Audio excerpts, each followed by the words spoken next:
Year, there's an event that borders on cruel and unusual punishment. 10's Paul Cochrane decided to give it a go. It's one of Australia's most famous and scenic landmarks where tourists come to play and thrill-seeking distance runners embark on a journey of self-discovery. If you're not training right, sleeping right, recovering right, you fall over. People these days are just after a challenge, and this is a bloody good challenge.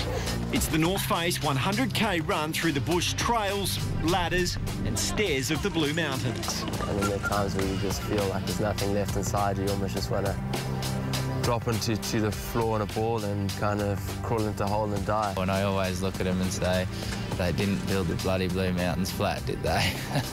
It draws in the elite like Frenchman Sébastien Charnot. It's a very nice time. And this year's winner, Spaniard Kylian Jornet. They do this for a living. For me, it's the perfect connection between sport and mountains. While others fit an ultra-marathon into their spare time. If I wasn't smiling, I'd be crying, trust me. Everyday 9-to-5ers like Simon Tibbs. How you feeling, mate? Hey, just want to get going. A bit nervous. He was born with a heart defect. Just making it to the start line is a personal triumph. I had a few tests done and they suggested I have a pacemaker. 2, 1,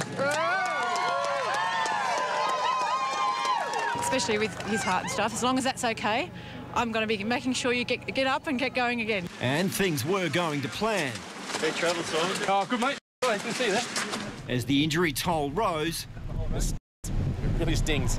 on a course taking no prisoners. Hills are my friend. Hills are my friend.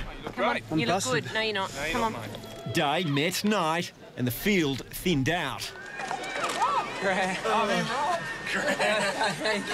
I've done I think a 35-minute PB. Simon cruelly among the hard luck stories with a knee injury. Came off a rock a bit funny.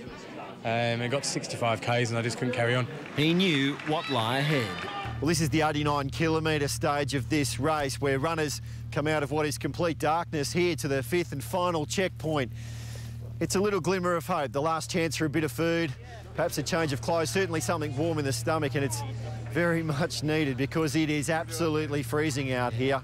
Now, we're into the early hours of the morning. The worst part is, though, there's still 11 kilometres to go, and for those still completing their journey, well, they'll be lucky to beat the sunrise to the finish line. Trudging through the morning frost, best mates Steve and Sean. They wanted a challenge before they turned 40. They got one. Yeah, we'd break it with sprint if we could, but I think we've got nothing left. I think this is it. They managed it, just somehow. So did Vic and Tony. I couldn't run after I did a foot. It was a slow walk. Yep. So but we were on par for probably 22 hours. Yep, so the last 40k, 40 odd k, a bit walk for you. Yeah. The ankle will mend, and like most of the 800-plus runners, they'll be back next year for a little more of the magic in those mountains. 100k is always long, but especially through these mountains, it's a long day at the office. Well, I think anyone who can finish it, so they finish it, should hold their head up high. And I think that a lot of people aspire to do that here now. And I got tired just watching. The project is next. See you.